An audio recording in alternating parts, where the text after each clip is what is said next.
नमस्कार, मैं हूं शरद द्विवेदी और कार्यक्रम खास मुलाकात में आपका बहुत बहुत स्वागत है। और आज इस कार्यक्रम में हमारे साथ एक ऐसी विभूति हैं जिनकी मैं बात कहूं तो उनके व्यक्तित्व के बारे में मैं बेहिचक कह सकता हूं कि वो एक गहरे अध्यात्म की भाव भूमि से उपजे हुए व्यक्तित्व हैं। और ये बात न सिर्फ उनके पूरे व्यक्तित्व में झलकती है, बल्कि जब उनके कंठ से स्वर फूटते हैं तो वो ऐसा लगता है मैं कोई अतिरंजना या अतिशयोक्तिपूर्ण बात नहीं कर रहा हूं, लेकिन ऐसा लगता है कि वो ब्रह्मनाद है। ऐसा लगता है कि वो दिगंत में, ब्रह्मांड में गूंज रहा है। वो हम सबको सम्मोहित कर रहा है, वो हम सबके हृदय में आ रहा है। और महत्वपूर्ण बात यह है कि वो जिस दार्शनिक या जिसको सूफियाना संगीत के एक बहुत ही सशक्त हस्ताक्षर के तौर पर सामने आते हैं। आप क्यों लगा रहे होंगे, अगर सोच रहे होंगे कि वो कौन है जिनसे हम आपको मिलवा रहे हैं।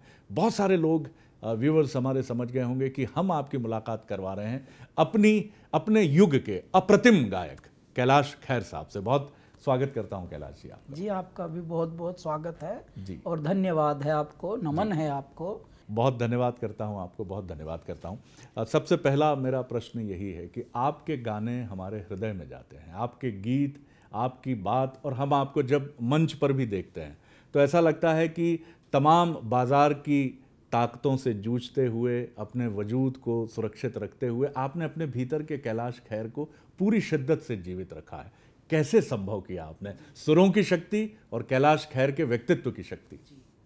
देखिए क्या होता है शरद जी, फल लगा बीज जैसा बोया, और यदि आपकी राह, यदि आपकी जो यात्रा होती है उसको ईश्वर तय करते हैं जी। और यदि उसमें कंटक पथ होते हैं, उसमें थोड़ी मुश्किलें होती हैं, मुसीबतें होती हैं, दर्द होता है, अलम होता है, तपिश होती है, अगन होती है जी। तो समझ लीजिए आपकी जो मंजिल है, यानी मकसूद जो है, यानी जहां पर आपको पहुंचना है, जो आपका गंतव्य है जी, वो फिर गहरा होगा, वो फिर उजला होगा। क्योंकि जो लोग अंधेरों से गए हैं वो उजाले की ओर ही गए हैं, अंधेरा कभी अंधेरे की ओर गया नहीं।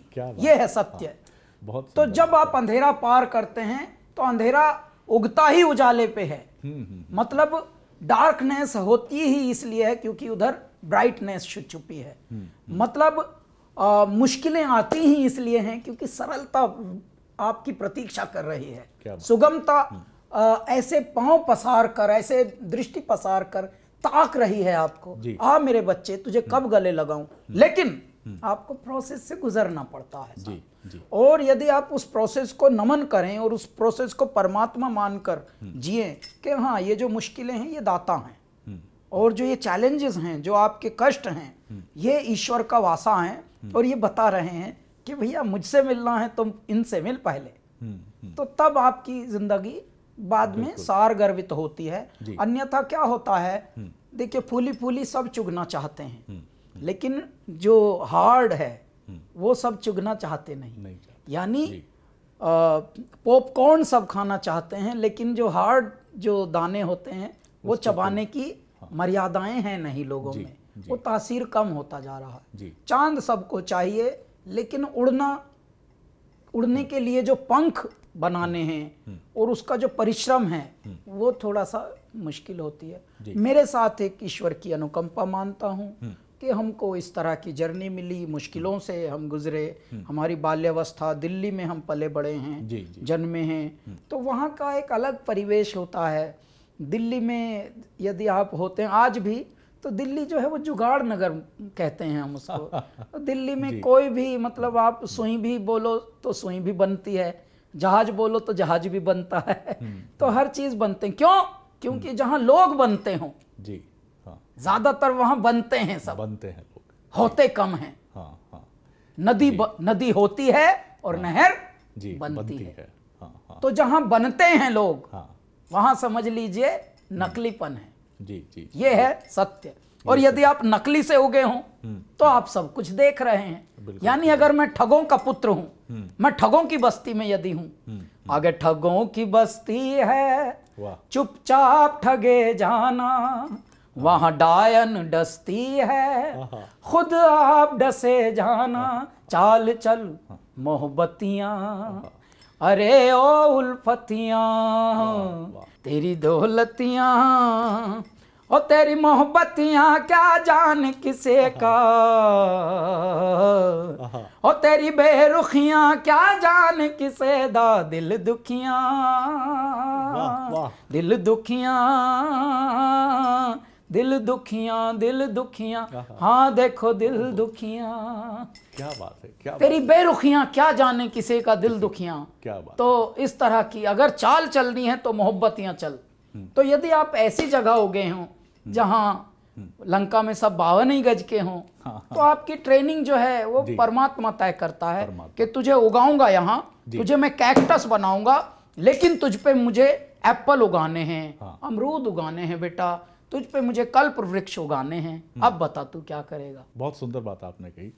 एक आपके बारे में ये भी एक बड़ी महत्वपूर्ण बात है जो शायद लोग कम जानते हैं कि आपके गीत सृजन उनका जो है वो भी आपकी लेखनी से होता है। ये बहुत इंपॉर्टेंट बात है। मुझे लगा अभी आपने जो गुनगुनाया, बहुत सुंदर और आध्यात्मिक संगीत से भरा गीत, वो भी आप ही का लिखा है? हमने लिखा है ये हमने 3-4 साल पहले लिखा था जी। और तब से अभी तक गाया नहीं था, इसीलिए एक शब्द हम रुक गए थे कि हमने वहाँ क्या लिखा है, क्योंकि बहुत माल भरा है यहाँ पर, तो कौन सा वाला फिट करें, ये एक मन आ चाहता है जी, तो तेरी बेरुखियाँ वहाँ पर हमने लिखा, तेरी बेरुखियाँ क्या जाने किसे दा दिल दुखियाँ। ये लिखने का क्रम कब से शुरू हुआ? बचपन से, बाल्यावस्था से। देखिए क्या होता है, जिस तरह के परिवेश में आप होते हैं तो आप जो अनुभूतियां करते हैं तो उनको लिखते हैं, और जब आप ऐसे लिखते हैं जिसको छुपाते भी हों आप बाल्यावस्था में, लिख लिख के छुपाना, क्यों? क्योंकि आपके इर्द गिर्द जो परिवेश है वो ये है कि कहीं हतोत्साहित ना कर दें, कहीं आपका मन ना कुचल दें। और ये जो कला होती है, ये जो उद्गार होते हैं, इनमें कुछ और नहीं चाहिए जी, बस थोड़ा उत्साहवर्धन चाहिए होता है, और वही मिलता नहीं जी। तो यानी जिस चीज की आपको सबसे बड़ी बात लगती हो, यही बात सबसे बड़ी है, कोई तारीफ कर दे जी, और वही ना हो, उसी पे उपहास हो जी, तो आप छुपाना शुरू करते हैं। नहीं, बताना नहीं किसी को कि मैं लिखता हूँ, बताना नहीं कि मुझे इश्क है, ये है। इश्क यदि दुनिया की सबसे पवित्र और पाक चीज है, लेकिन जी आपको छुपाना पड़ेगा। You have to hide the most purest expression and emotion of your life, that is the truth of life. ये बहुत जिंदगी की सबसे प्योर चीज, सबसे सच्ची चीज आपको छुपा के ही करनी होगी और जीनी होगी, ये है। तो हमारा ये जुनून था, तो हम छुपाते थे। बाद में जब छुपाने की आयु खत्म हो गई, फिर जब अपने ही दम पर लड़ना है जीवन का सारा जो युद्ध है, तो तब फिर बताना शुरू किया। और बताने में भी देखिए हमने जल्दी भी करते करते 30 साल के हो गए थे, तब हम संगीत क्षेत्र में आप गए, घुसे हैं। अब हम 44 के हैं जी जी जी। 14 इयर्स का ये पूरा यात्रा।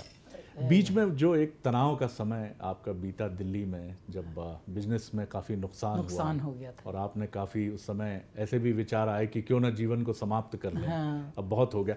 लेकिन जब आप हिमालय गए और जब आपने वहाँ सत्संग किया, सत्संग तो मुझे लगता है आपकी मिट्टी में, आपकी आत्मा बाल्यावस्था से था समागम। हमने ये भी सुना 4 वर्ष में ही आपका सुर सुनकर लोग आपके बारे में, आपकी विलक्षणता को पहचानते थे। लेकिन हिमालय में जो अनुभव हम सुनते थे, संत बहुत झूमते थे आपके गायन पर, जी। उस समय का कोई अंतरंग अनुभव? वो मैं ऋषिकेश में रहता था, एक बहुत ही प्यारी जगह है वहाँ पर, परमार्थ निकेतन, और मैं उसको आश्रम भी नहीं कहता हूँ, मैं तो उसको एक परमात्मा का प्रांगण कहता हूँ। आश्रम तो आपका शरीर ही होता है, जब आप श्रम न करें तो आश्रम में होते हैं, क्या बात, तो ध्यान में होते हैं। और वो है एक ईश्वर का प्रांगण था, गंगा के तट पर है। तो वहाँ पर मैं गाता था आरती से पहले, सायंकाल की आरती से पहले जब हम गाते थे, तो हम ऐसी वाली वस्तुएं गाते थे जो हमें भी नहीं पता कि हम ये क्या गा रहे हैं। तो जब हम गाते थे तो वहाँ के जो बहुत ही अच्छे वाले साधु, जिनको मैं मानता था कुछ हैं यार ये इनमें दम, तो वो अपने दुसाले खोल खोल के नाचते थे। तो जो दुसाले खोल के घाट के ऊपर ऐसे घूम घूम के नाचे, समझ लीजिएगा जैसे ईश्वर नाच रहा हो। क्यों? क्योंकि वो किसी को प्रभावित करने के लिए नहीं नाच रहे हैं, वो अपनी रमंज में हैं और वो कनेक्टेड हैं ईश्वर से और प्रकृति से। तो ऐसा लगता था जैसे गंगा ही नाच रही हो, ऐसा लगता था जैसे हिमालय नाच रहे हों। और वो कोई एक बार नहीं होता, जब जब हम गाते थे। क्योंकि हम कुछ ऐसी अनोखी चीजें गाते थे कि 5 बरस की मीरा लाडली हो, सखियों में खेलन जायरी सुन राणा बाई, खेले तो पायरी मीरा कांगना हो जी। वाह। तो इस तरह की चीजें हम गाते थे, ऐसी लहर मचती थी कि सब पगला जाते थे, हम भी पगला जाते थे। तो अलग है, कुछ क्रांति बन जाती थी पूरे परिवेश में। एक बड़ा संयोजन बड़ा कठिन होता है कैलाश जी, कि उस दुनिया को आपने अनुभव किया और फिर एक प्रोफेशनल वर्ल्ड जिसका नाम है मुंबई, जहाँ कमिटमेंट्स हैं, जहाँ टास्क हैं, जिनको विद इन दी टाइम आपको फुलफिल करना है। लेकिन हमने आप में परिवर्तन नहीं देखा। हाँ। कि कई बार ये अंदर बाहर का टकराव कैसे इसको बैलेंस करते हैं? ये ऐसे होता है, देखिए, यदि आप आवे में रहें तो आवे में ईश्वर ने अगन दी है, आपको पकना भी है, लेकिन आपको उतना पकना है कि आप टूटें भी ना। क्या बात, क्योंकि ज्यादा पकना भी तिड़क जाता है। बहुत सुंदर बात है। तो अब आप यदि संतुलन हो जाए तो इस पृथ्वी पर शिव क्या है? शिव को यदि उल्टा करते हैं तो वशी होता है। वशी का मतलब होता है नियंत्रण। नियंत्रण क्या होता है? जो 3 लोक हैं, पृथ्वी, पाताल, आकाश, ये नियंत्रण से अपनी अपनी जगह टिके हैं। किसी ने तार तो बांधे हुए नहीं है, जबकि लोग चांद पे भी जा रहे हैं, तो भैया कहां से छेद करके जा रहे हैं क्या? कॉमन लोग तो यही सोचेंगे। ये जो संतुलन है, इसी का नाम प्रकृति है, इसी का नाम दाता है, इसी का नाम ईश्वर है, इसी का नाम जीवन है। हम लोगों को यही परम पिता परमेश्वर की एक अनुकंपा मिली है कि हमें ये पता है कि संतुलन ही जीवन है। Balance is the biggest meditation and biggest task to practice. तो हमको इसलिए पता है प्रोफेशनलिज्म और इमोशनलिज्म। तो हम जब जीते हैं वो हमारा इमोशनलिज्म है, और जब हम संसार के होते हैं तो प्रोफेशनलिज्म का हमें आदर करना होता है। क्योंकि दोनों में ईश्वर है, दोनों में परमात्मा है। आपके कमिटमेंट में भी परमात्मा है, आपके अनुशासन में भी परमात्मा है, और आपकी उत्तेजना में भी परमात्मा है। तो आपको पता होता है, जब मैं स्टेज पे होता हूं, मैं अपनी क्राउड को बोलता हूं, चाहे लाखों का क्राउड हो, चाहे हजारों का हो, मैं बोलता हूं ऐसे ही रहिए उत्तेजित, ऐसे ही एक्साइटेड रहिए, लेकिन डिसिप्लिन भी रहना, अनुशासित भी रहना, बिल्कुल, ताकि काबू से बाहर ना हो जाएं आप। क्योंकि काबू से आप बाहर होंगे, पगला जाएंगे, कहीं चोट ही लग जाएगी, पता लगे गिराए पड़े। तो अभी जैसे हम IIT हैदराबाद में गा रहे थे परसों तरसों, तो कुछ इतने ज्यादा ऊर्जावान हो गए बच्चे कि एक लड़के को ऐसे उठा उठा के गेंद की तरह उछालने लगे। तो वो हंस भी रहा है, डर भी रहा है, ऐसे भी कर रहा है। तो मैंने गाते गाते इशारा किया, इनका नहीं, ये नहीं भाई, मैं भी उछल रहा हूं, लेकिन मैं उछल रहा हूं, मैं उछाल नहीं रहा हूं। क्या बात है। अगर मैं उछालने पे आया तो सब गड़बड़ होगी, तो वो ना होने दीजिए, वो ना होने दीजिए। मतलब हड़बड़ में गड़बड़ हो जाएगी, तो वो ना होने दीजिए। बस एक्साइटमेंट रखिए, लेकिन उसमें मोहब्बत को घोलिए। तो संतुलन उसी का नाम है। संतुलन ही जीवन है, संतुलन ही ईश्वर है। जी, एक और बड़ा अहम सवाल जो मेरे मन में आता है कि एक सौंदर्य होता है जिसको हम कहते हैं सिंथेटिक ब्यूटी, बहुत सुंदर होता है वो, और लेकिन हम जब बहुत करीब उसके जाते हैं तो महसूस करते हैं कि रियल नहीं है, और हमें ये भी पता चलता है कि इसकी उम्र ज़्यादा नहीं है। आजकल जो रियलिटी शोज़ हैं म्यूज़िक के, कई बार इनको देखकर लगता है कि ये सिंथेटिक ब्यूटी को रिप्रेजेंट करते हैं। जब वो बच्चे गाते हैं तो ऐसा लगता है एक चमत्कार है, लेकिन हम जब 6 महीने बाद, 1 साल बाद, 2 साल बाद उन्हें ढूंढते हैं तो उनमें मैं तुलना नहीं करूंगा कि वो कैलाश खेर जी क्यों नहीं होते हैं, वो और लीडिंग, लेकिन आप क्या पाते हैं, ये वन डे वंडर क्यों हो रहे हैं? ये भारत में सर्वगुण संपन्न धरती है, और जहां आप जाइए, जिस क्षेत्र में जाइए, आदिवासी क्षेत्र में भी चले जाइए, ऐसी भी जगह चले जाइए जहां लाइट और अभी सड़कें भी ना हो, वहां भी आप ही के यहाँ एक जगह है देवास के पास एक जगह है लूनिया खेड़ी। जी, लूनिया खेड़ी, वहां के हैं, पद्मश्री हैं वो भी जी, पद्मश्री प्रहलाद टिपाणिया, ठीक है साहब जी। वो कबीर को गाते हैं, उनके गांव में अभी तक सड़क और लाइट अभी तक नहीं थी, अब बननी शुरू हुई है 8-10 साल के वायदे के बाद, ठीक है। लेकिन उससे उनका हुनर तो ऐसा नहीं रहा कि छुपा रहा कि भैया डार्कनेस थी तो हुनर भी डार्कनेस में था, पूरे विश्व में कीर्तिमान फैलाया। यहीं के हैं, मध्य प्रदेश के हैं। ऐसे ही आपके आशीर्वाद से 12-13 साल के करियर में भारत सरकार द्वारा हमको भी पद्मश्री प्राप्त हुई, और इस तरह से जीवन चल रहा है। तो भारत में जहां भी आप देखिए, आंख बंद करके ऐसे फेंकिए अपना दंड, जहां भी आपका दंड गिरे यानी लष्टिका, जहां भी आपकी लष्टिका गिरे तो वहीं एक कोई ना कोई हुनरबाज दिख जाएगा। तो ये जरूरी नहीं है कि हम छोटे से टीवी वाली दुनिया पे ध्यान दें, ये बीमारी है जी। एक लोगों को ऐसी बीमारी लगी है कि वो अपने आप को देखना बंद कर दिया कि ये कैसे अचानक एक तोंद बढ़ती जा रही है मेरे अंदर, ये कौन है जो बढ़ रहा है बिना बोले, बिना परमिशन के, वो नहीं ध्यान दे रहा संसार में लोग। लेकिन टीवी के आगे बैठे हैं, वक्त काटे नहीं कट रहा, तो मूर्खता का एक डब्बा है, उसको जरा देखना प्रारंभ, ये इससे तो कुछ उधरी हो गई नहीं। मैं कहता हूं हमारे बुजुर्गों को आप देखिए, बड़ों को देखिए, जिन्होंने कीर्तिमान स्थापित किए हैं, जिन्होंने मिसाइलें बनाई हैं, वो सिर्फ टीवी देख के बैठे नहीं है साहब। मैं टीवी में काम करता हूं, मुझे 12 साल हो गए टीवी देखे हुए, अपने शो नहीं देख पाता हूं। मैं खुद को देखता हूं, न जाने कितने प्रोग्राम, कितने कार्टून मुझ में दिखते हैं, कार्टून फिल्में दिखती हैं। अच्छा अभी ऐसा है, अभी तो बहुत सुधरना है तुझे। अपने आप को देखे मनुष्य, टीवी देखने की बीमारी पहले तो बंद करे। क्योंकि उससे क्या हो रहा है, उससे भ्रम पैदा हो रहा है। सबको अब टीवी में घुसने की एक लगी है ललक। तो उससे क्या होता है, अगर सभी को राजा बनना है तो प्रजा कौन बनेगा। तो ऐसे में ये जो आप शब्द बोल रहे हैं ना, रियलिटी और ये तो देखिए, ये तो शो हैं, वो तो बेचारे अपना अपना बनाएंगे। लेकिन भूख और प्यास तो आपको समझनी है कि पेट भरे के बाद भी अगर आप नहीं तृप्त हैं तो आपके अंदर कुछ बीमारी है, वो भूख नहीं। जो लोग पेट को बदनाम करते हैं, पेट की खातिर भाई साहब सब कुछ करना पड़ता है। पेट तो बेटा बहुत आनंद में है तेरा, पेट तो तू यदि ईमानदारी से सिर्फ जीना सीख ले तो पेट तुझे कभी भूखा सोने नहीं देगा। पेट ने अपना प्रबंध कर लिया था जिस दिन पेट उत्पन्न हुआ था। मैं बताऊं, प्रकृति किसी को भूखा रखती नहीं, आपके अमाल हैं, आपके कर्म हैं जो आप उसको बदनाम करते हैं। क्यों? क्योंकि डिजायर्स आपके अलग चल रहे हैं। आप सबका मन चांद छूने को कर रहा है, और वो भी आज ही छूने को कर रहा है, आज ही कर रहा है। ये नहीं कि प्रोसेस में जाएं, मेहनत करें। गुड़ गुड़ करने से शरद जी मुंह मीठा होता नहीं। बिल्कुल आप ठीक कह रहे हैं। You have to make efforts.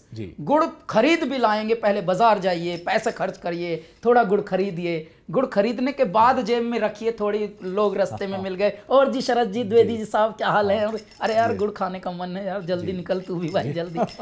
अकेले में आप बैठ के यदि गुड़ को यहाँ रख भी देंगे पैकेट से निकाल के, और तब भी करिए गुड़ गुड़ गुड़ गुड़ गुड़, तो भी मुंह मीठा नहीं होगा भाई साहब। आपको मेहनत करनी पड़ेगी, उठा के मुंह में खुद को रखना पड़ेगा, और उसके बाद भी आप ये ना सोचें कि मुंह में गया गुड़ और एकदम पिघल जाए, नहीं, आपको ऐसे भी करना होगा।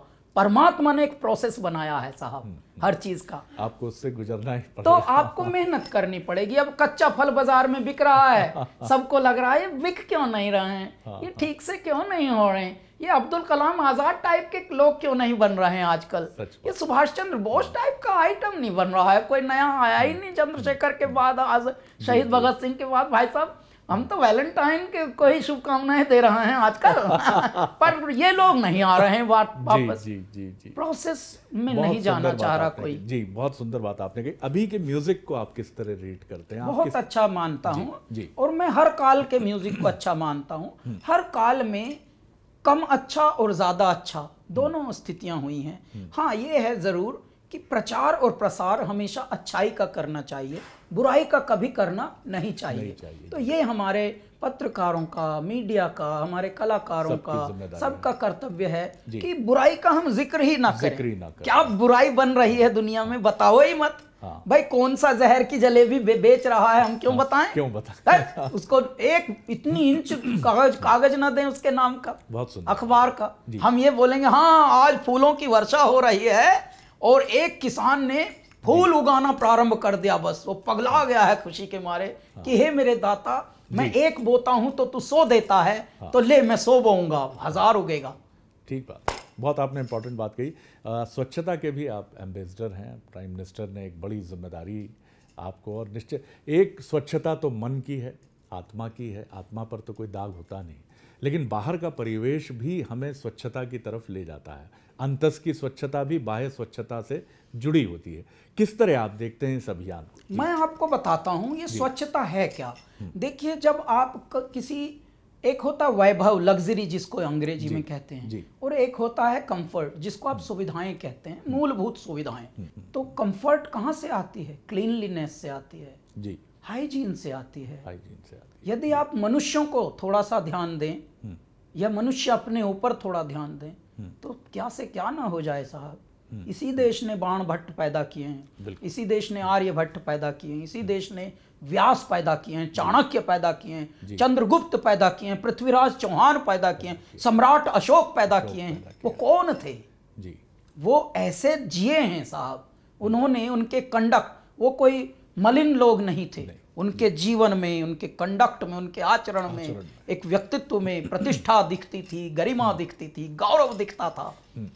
भारत ने क्या क्या न जन्माया साहब। और वैसे भारत को यदि आप सड़ते हुए देखें तो उसी के लिए ये एक आखिरी सवाल आपसे कर रहा हूँ। कश्मीर, मूलतः आप कश्मीर से हैं।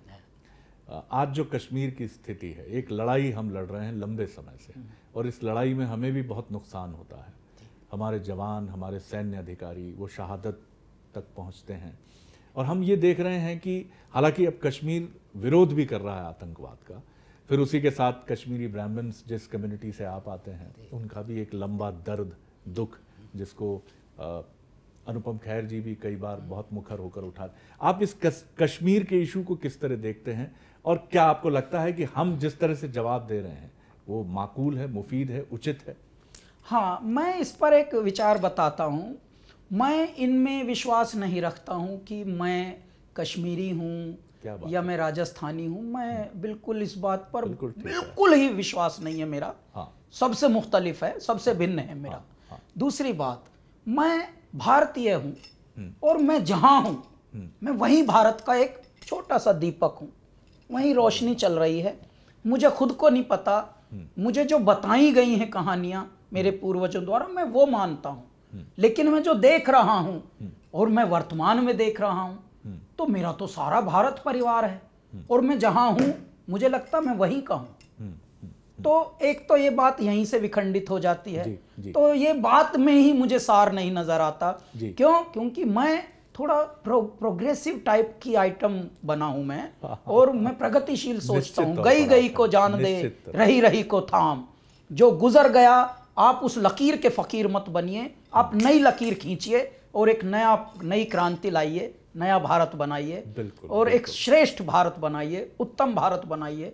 यदि मैं गड़े मुर्दे को उखाड़ूंगा तो इतिहास हमारा इतना भयानक है जी, इतनी बलियां चढ़ी हैं हमारी, कि आप उन्हीं के लिए फिर रोते रहिए, वहीं घूमते रहिए, फिर पता लगा गाड़ी आगे बढ़ जाएगी नहीं कि जी हमारे दादाजी ने प्राण बिखाए थे, स्वतंत्रता सेनानी थे, जा तू भी लड़ ले। फिर भैया ऐसे काम होगा नहीं। अब प्रोग्रेसिव सोचना पड़ेगा। जमीन जो है इस पूरी पृथ्वी पर जब से मनुष्य प्रोग्रेसिव हुआ है, डेवलपमेंट जिसके दिमाग में इंटेलिजेंट जब से बना, दे धड़ाधड़ लड़ रहे हैं, सब लड़ रहे हैं, घर घर लड़ रहा है सर। स्टेट तो छोड़ो, जनपद लड़ रहे हैं जी। एक ही जनपद में एक ही कम्युनिटी के लोग लड़ रहे हैं। तो बड़ा है, हम छोटे हैं, हम छोटे हैं। बिल्कुल, आप सही कह रहे हैं। जब जहां ये मनुष्य का मस्तिष्क है, पेट भरते ही अस्तित्व की लड़ाई चल रही है। इससे पहले भूख की लड़ाई, आप समझिए। तो और जीवम जीवस्य भोजनम, ये चल रहा है। बिल्कुल, आप ठीक। तो प्रकृति को यदि आप समझ जाएंगे तो आप इसका सार भी समझ जाएंगे। फिर आपको पता लगेगा, अरे यार मैं जो बात कर रहा था वो तो एकदम अर्थहीन थी। बिल्कुल, बहुत सुंदर आपने बात कही। इसको कंक्लूड करते हुए इस बातचीत को, आप ही का लिखा हुआ गीत है जहां तक मेरा अनुमान है, और मैं गलत नहीं हूं। हाथ जोड़ के बोली गवर जाती, नो लोक बसा है बस्ती में, आप बसे वीराने में। हजी राम भजो जी, राम भजो जी, शिव का वंदन किया करो जी। अगड़ बम बम बम बम बम बम बम बम बम बम लहरी। वाह वाह वाह, बहुत शुभकामनाएं कैलाश जी, बहुत बहुत शुभकामनाएं आपकी भावी यात्रा के लिए। और मुझे लगता है गहरी आध्यात्मिक और एक गहरी भारतीयता से भरी ये पवित्र एक आत्मा है कैलाश जी की, और ये आगे बढ़ेगी। मैं बहुत शुभकामनाएं देता हूं आपको। ये थे कैलाश खेर जी। खास मुलाकात में इतना ही। अगली बार एक और ख़ास शख्सियत को लेकर आपसे फिर मिलेंगे। इजाज़त दीजिए।